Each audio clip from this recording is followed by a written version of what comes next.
6 जुलाई 2024 Muan international airport, south Korea. ये एक पुरसुकून शाम थी।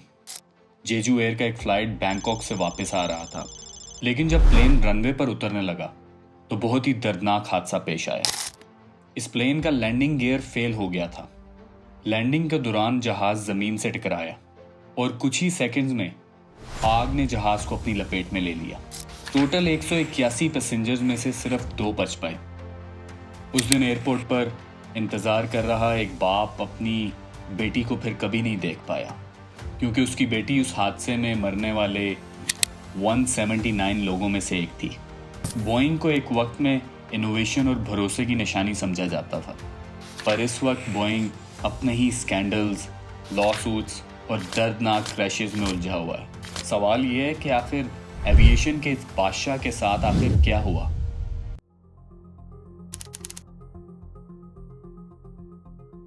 सौ साल पहले बोइंग एविएशन में एक लीडर के तौर पर उभरा।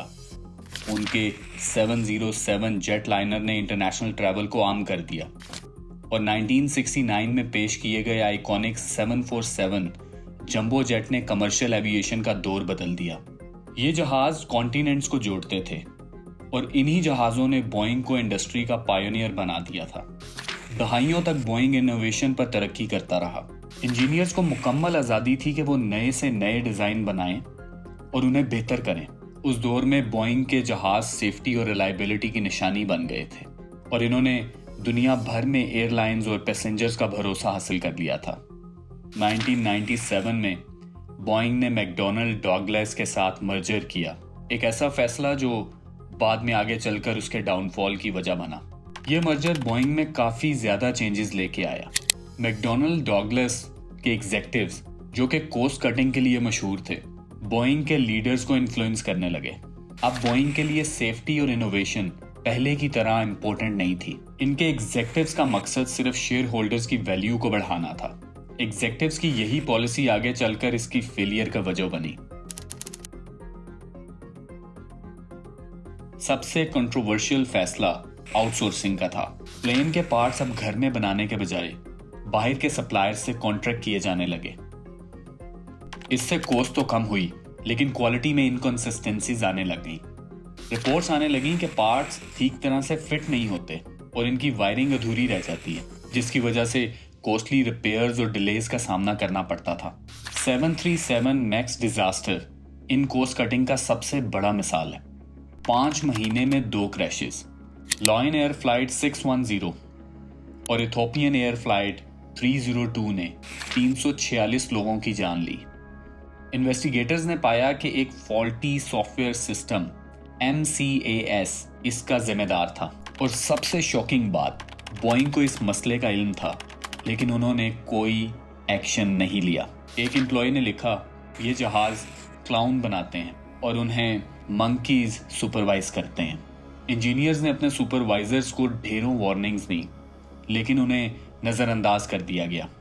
देखते ही देखते पब्लिक का बोइंग के सेफ्टी स्टैंडर्ड्स पर से भरोसा उठने लगा।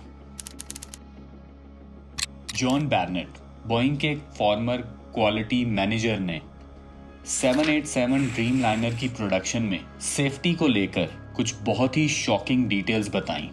उन्होंने कहा कि न्यू प्लेन्स के फ्यूल टैंक्स में टूल्स और मेटल शेविंग्स जैसे डेब्रिस छोड़ दिया जाता था। बैरनेट ने ड्रीम लाइनर के ऑक्सीजन सिस्टम में भी मसले की तरफ इशारा किया और कहा कि टेस्ट में 25% फेलियर रेट था, लेकिन उनकी कंसर्न्स को नज़रअंदाज कर दिया गया और उन्हें जॉब से निकाल दिया गया। दर्दनाक बात यह है कि बैरनेट की कहानी इससे कहीं ज़्यादा खौफनाक है। 9 मार्च 2024 को उनकी लाश उनकी गाड़ी में चार्ल्सटन, साउथ कैरोलिना में पाई गई। उन्होंने खुदकुशी कर ली थी। उनकी लड़ाई बोइंग के खिलाफ चल रहे लॉ सूट के दरमियान थी। एक और एम्प्लॉय, जोशुआ डीन, जो बोइंग के सप्लायर स्पिरिट एरो सिस्टम्स के क्वालिटी ऑडिटर थे, इन्होंने भी 737 मैक्स प्रोग्राम में मैन्युफैक्चरिंग डिफेक्ट्स को एक्सपोज किया। उनकी भी अप्रैल 2024 में बीमारी की वजह से मौत हो गई, जिसने बोइंग के कल्चर और उसके सप्लाई चेन पर सवालात उठाए। बोइंग के प्रोडक्शन प्रोसेस को लेकर इसमें मौजूद सिस्टमैटिक इश्यूज को बहुत से एम्प्लॉयज़ ने एक्सपोज करने की कोशिश की, जो सेफ्टी से ज़्यादा कॉस्ट कटिंग को अहमियत देता था। और अपने ही वर्कर्स के तनकीद करने पर उन्हें बेसहारा छोड़ दिया जाता था। मसले सिर्फ 737 मैक्स तक महदूद नहीं रहे। दिसंबर 2024 में बोइंग को एक इंसिडेंट का सामना करना पड़ा। 28 दिसंबर 2024 को KLM फ्लाइट 1204 नॉर्वे में हाइड्रोलिक फेलियर का शिकार हुई, जिसकी वजह से इमरजेंसी लैंडिंग करनी पड़ी। 29 दिसंबर को जेजू एयर फ्लाइट 2216 साउथ कोरिया में बर्ड स्ट्राइक की वजह से लैंडिंग गियर को नुकसान पहुंचा और जहाज आग की लपेट में आ गया। 181 लोगों में से सिर्फ 2 बच पाए। इन तमाम इंसिडेंट्स ने बोइंग के क्वालिटी कंट्रोल और इंजीनियरिंग प्रैक्टिसेस पर सवाल उठाए। वो कंपनी जो एक वक्त में सेफ्टी की निशानी थी, ऐसे फेलियर कैसे होने दे सकती है? इन तमाम फेलियर्स के पीछे कुछ सिस्टमैटिक इश्यूज थे। जल्दबाजी में प्रोडक्शन, कॉस्ट कटिंग मेजर्स और एक ऐसा कॉर्पोरेट कल्चर जो प्रॉफिट्स को पैसेंजर सेफ्टी पर तरजीह देता था। हाई प्रोफाइल क्रैशेस के अलावा बोइंग को मेंटेनेंस इशू का भी सामना करना पड़ा। फॉर्मर एम्प्लॉयज ने रिपोर्ट किया कि क्रिटिकल सिस्टम्स पर टेम्परेरी फिक्सेस का इस्तेमाल किया जाता है और परमानेंट सोल्यूशन कभी नहीं आते। पायलट्स भी बार बार आउटडेटेड कॉकपिट डिस्प्लेज की शिकायत करते रहे। ये मसले इसलिए भी बढ़ रहे थे क्योंकि एयरलाइन मैकेनिक्स के लिए स्टैंडर्डाइज्ड ट्रेनिंग का इंतज़ाम मौजूद नहीं था। बोइंग के एक वर्कर ने कहा कि सुबह किसी शख्स को बोल्ट्स टाइट करने का तरीका सिखाया जाता है और दोपहर तक वो शख्स प्लेन पर काम कर रहा होता है, वो प्लेन जो अगले दिन उड़ने वाला है। यूरोपियन मैन्युफैक्चरर और इंजीनियर्स ने एग्जीक्यूटिव्स के दरमियान कोलैबोरेशन को बढ़ाया और सेफ्टी को स्पीड पर तरजीह दी। एयरबस का A320 नियो, जो बोइंग के 737 मैक्स का डायरेक्ट कंपेटिटर है, अपनी रिलायबिलिटी और फ्यूल एफिशिएंसी के लिए मशहूर है। एयरबस ने पायलट ट्रेनिंग और कस्टमर सपोर्ट में भी भारी इन्वेस्टमेंट की, जिसने एयरलाइंस का भरोसा हासिल कर लिया। कंपनी ने अपनी फैक्ट्रीज को मजीद मॉडर्नाइज करने और सेफ्टी प्रोटोकॉल्स को बेहतर करने के लिए $2 बिलियन इन्वेस्ट करने का ऐलान किया है। न्यू ट्रेनिंग प्रोग्राम्स का मकसद है कि एम्प्लॉयज़ डेडलाइन से ज़्यादा सेफ्टी को अहमियत दें। एक की इनिशिएटिव इनका नया सेफ्टी काउंसिल है, जो ओवरसाइट प्रोवाइड करेगा और इंश्योर करेगा कि इंजीनियरिंग डिसीजंस सेफ्टी को तरजीह दें। बोइंग 2027 में एक नया फ्यूल एफिशिएंट प्लेन लॉन्च करने जा रहा है, जिसे वो अब तक का सबसे सेफ मॉडल कहते हैं।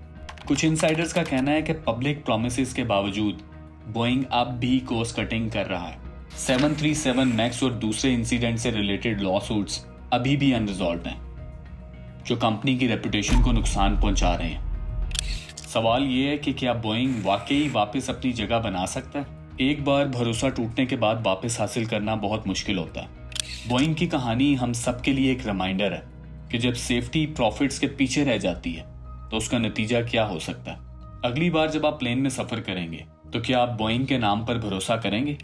क्या उनकी गलतियों की कीमत इतनी ज़्यादा है कि अब हम उन पर कभी भरोसा नहीं कर सकेंगे? अपने ख्यालात कमेंट्स में शेयर करें और इस तरह की और डिटेल्ड स्टोरीज के लिए लाइक और सब्सक्राइब करना ना भूलें।